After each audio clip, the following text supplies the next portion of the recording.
Halo guys, kembali lagi di Bikin-Bikin. Jadi beberapa waktu yang lalu itu ada juragan dari Bontang, Kalimantan ya, minta custom mesin es kayak yang 1PK 220L yang sering saya bikin itu, tapi ini 2PK, 2 biji ya kan, terus coolboxnya 1000 liter. Jadi kurang lebih fiturnya sama kayak 1PK 220L ya, cuman ini kapasitasnya lebih besar gitu. Nah, saya mau ngetes nih mesinnya nih sebelum dikirim ya kan. Kira-kira kayak gimana? Yuk kita lihat.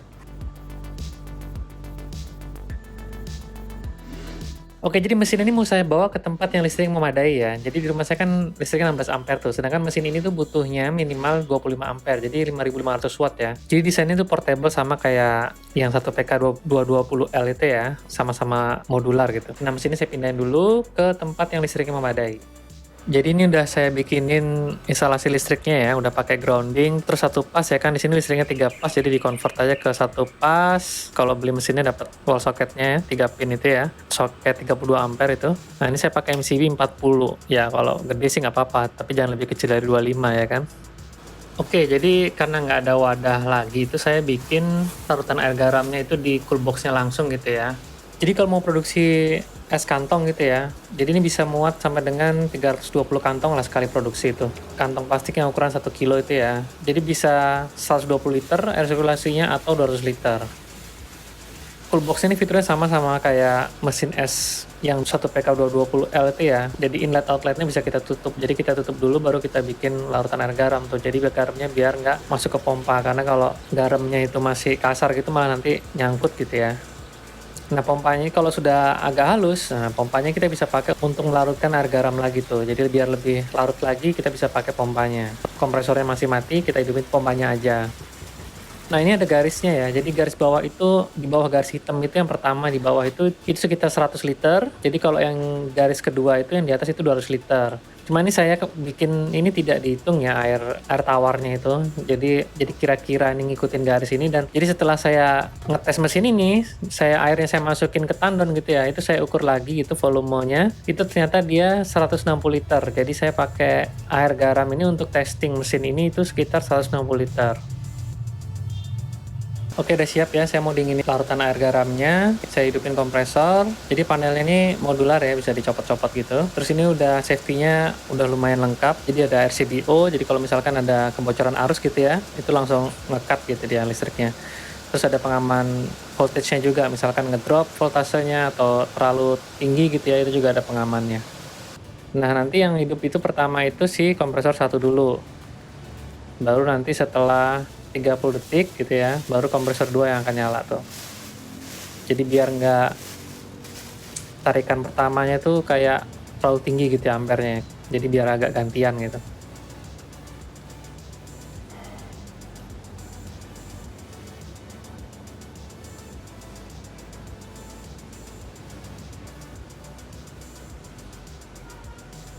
Mesin pendinginnya juga udah dilengkapi pressure gauge itu ya. Jadi kita bisa lebih mudah untuk mantau tekanan refrigerannya itu ya. Oke, jadi saya udah siapin ngitung pakai stopwatch di handphone saya itu ya. Ini udah sore sih, 3.51 ya. Jadi ini 39 menit itu sekarang suhunya kita cek pakai termometer itu ya. Itu sekitar 3,9 derajat ya. Oke, sekarang 46 menit itu airnya sudah 0 derajat ya. Ini bakal masuk ke minus nih ya.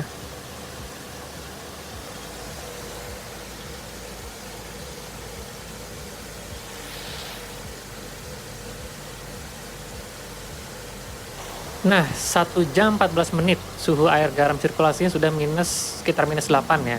Sebenarnya ini sudah bisa buat produksi lah ya, cuman kita tambahin waktu beberapa menit lagi lah, biar lebih turun lagi suhunya ya kan. 1 jam 40 menit, kita pengen lihat nih berapa suhu air garamnya sekarang.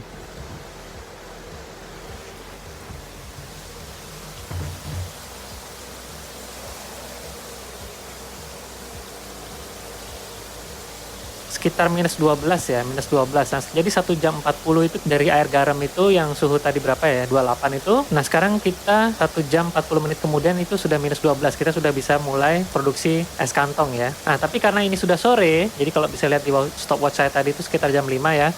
Saya lanjut besok aja nih, jadi mesin saya standby aja nih. Oke, keesokan harinya saya mulai produksi nih di suhu air garam itu untuk sirkulasi suhunya sekitar minus 11 ya. Nah, saya udah nyiapin botol ini setara kantong 1 kilo, itu jumlahnya 320 biji ya. Karena kan kalau 1 PK 220L itu biasanya saya 80, jadi kalau ini 4 PK jadi 320 gitu totalnya ya.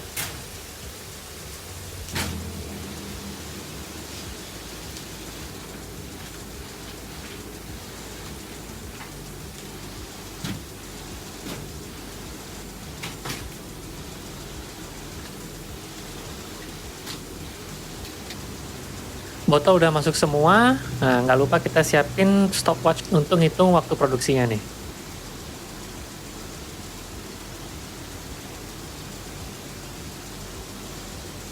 Oke, bisa kita lihat di panel kontrol mesin yang saya bikin ini itu ada ammeter sama voltmeter gitu ya di masing-masing kompresor ini. Nah, jadi fungsinya itu kalau misalkan kita mau kalkulasi nih, kira-kira penggunaan listriknya berapa watt gitu ya. Nah, itu kita bisa gunakan panel ini nih.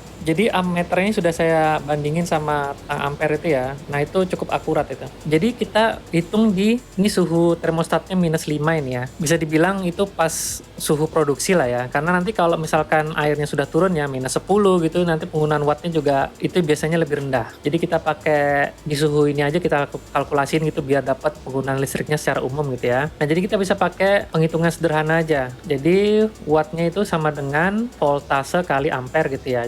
Jadi bisa kita perhatikan COM 2 itu kok ampernya lebih besar ya, karena COM 2 ini juga ngitung si pompa air sirkulasi itu ya, jadi dia ampernya lebih besar tuh. Nah, kita pakai penghitungan draft ini, kita biar bisa dapat draftnya kira-kira sehari berapa rupiah gitu listriknya ya. Jadi saya langsung aja nih, 6,1 ampere nih tambah 7,4. Jadi totalnya itu 13,5 ampere gitu ya. Nah, saya tinggal langsung kalkulasiin aja nih, jadi 225 kali 13,5 gitu ya. Nah, dapatnya itu 3037,5 watt gitu kan. Nah, karena kita mau menghitung satu hari, ini berarti kita kali 24 nih. Jadi 3037,5 itu kita kali 24. Nah, dapatnya itu 72.900 watt gitu kan. Nah, karena kita mau kalkulasin ke harga listrik PLN, itu kita rubah dia jadi kWh. Jadi kita bagi 1000 ya. Jadi dapatnya itu 72,9 kWh. Nah, ini tinggal kita kaliin aja ke harga listrik PLN. Kita pakai yang umum dan paling mahal itu ya. Harga listrik kayaknya belum naik deh, masih sama ya. Jadi 72,9 ini kita kali 1.444,70 rupiah. Nah, dapatnya itu 105.318,63 rupiah. Jadi per hari itu biaya listriknya kira-kira segitu ya. Mau dibuletin terserah deh, ini 106.000 gitu ya. Kira-kira segitu ya, atau 105.500 gitu boleh lah. Jadi biaya listriknya sekitar segitu. Oke, kita balik lagi ke produksi esnya. Sejauh ini sudah 1 jam 46 menit. Nah, kita lihat gimana kondisinya.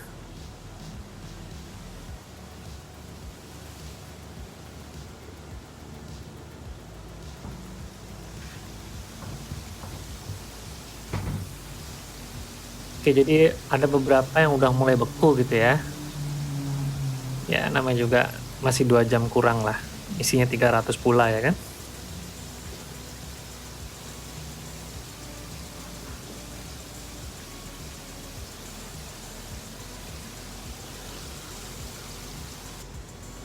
Oke, selanjutnya 2 jam 50.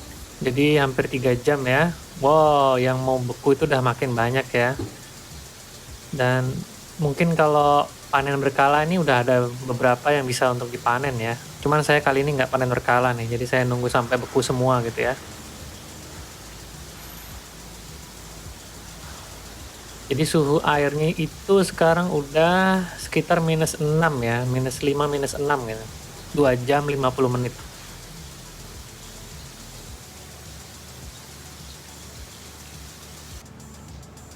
Oke, selanjutnya 3 jam 57 menit, jadi hampir 4 jam.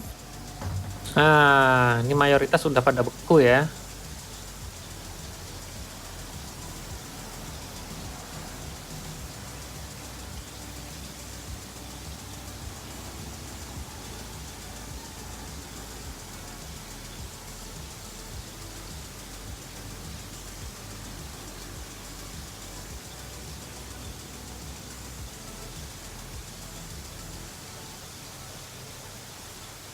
Nah, sekarang 5 jam 30 menit.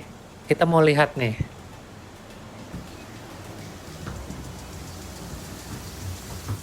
Oke, jadi kurang lebih ini semuanya udah beku ya, esnya ya. Jadi sudah bisa dipanen gitu.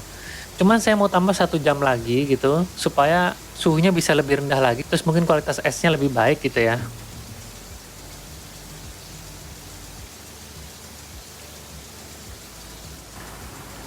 Nah, sekarang udah 6 jam 41 menit. Jadi 7 jam kurang ya. Nah, ini udah mantep banget nih guys. Jadi suhu air garamnya itu sekitar minus 13, 14 ya. Nah, jadi pengalaman saya ngetes dan feedback dari konsumen itu ya, biasanya minus 10 tuh esnya udah bagus gitu. Hasilnya udah lebih keras daripada es yang dibikin di freezer kulkas itu. Apalagi kalau minus 13 kayak gini nih. Itu hasilnya udah bagus banget tuh. Karena saya pernah ngetes juga minus 12 tuh esnya udah bagus banget. Ini termostatnya udah nunjukin angka juga minus 13 ya. Nah, jadi sehari itu guys, tergantung ya. Kalau misalkan kita mau 6 jam tuh, tadi kan juga nggak nyampe 6 jam tuh ya. 5.30, taruhlah 20 menitnya itu untuk nambahin kantong baru dan untuk panen gitu. Jadi misalkan per 6 jam itu berarti kan 4 kali 320. Jadi sehari itu dapat 1.280 kantong. Kalau misalkan 7 jam berarti 3,4 kali 320 gitu ya, dapatnya 1.088 kantong. Ya, kalau jualannya sehari habis gitu ya tinggal dihitung aja ya. Jadi setelah saya ngetes mesin ini 2 PK 2 kali gitu ya, terus 1000 liter gitu. Jadi saya bandingin itu per PK-nya itu secara bebannya itu ya dengan mesin yang sering saya bikin 1 PK 220L itu. Jadi mesin ini lebih cepat gitu. Kalau saya bandingin per PK-nya itu ya, per liter air sirkulasi dan jumlah es yang harus dibekuin itu ini lebih efisien. Karena kalau saya perhatikan waktunya juga lebih cepat gitu ya. Nah, meskipun segede gaban, mesin es ini tetap mewarisi karakteristik 1 pack 220L ya. Jadi, dua-duanya mesin itu bisa masuk ke dalam cool box. Jadi, semua peralatan dan perintilannya masuk ke dalam cool box semua ya. Jadi, waktu kirim tuh lebih compact gitu ya. Nah, ini saya packing, mesin sudah oke, saya siap kirim. Jadi, saya minta dijemput sama ekspedisi ya. Nanti kalau urusan ongkirnya tuh langsung konsumen langsung bayar sesuai nota resi dari ekspedisi ya. Jadi, saya nggak ada markup-markupan ongkir ya.